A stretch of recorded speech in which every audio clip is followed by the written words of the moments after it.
Hai korang, aku akan review satu mod yang aku selalu gunakan untuk main dengan kawan-kawan aku. Nama mod itu adalah Realistic Weapon. So, saya akan ajar cara penggunaan mod itu.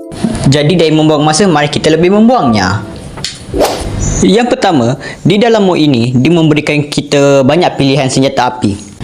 Korang juga dapat setting persenjataan korang. Seperti contoh, dia memberikan korang laser, grip dan banyak lagi.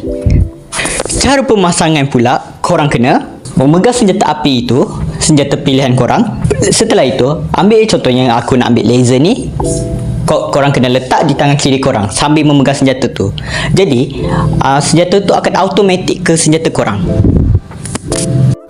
Cara memainkan pula, korang kena aimkan benda plus yang di depan korang.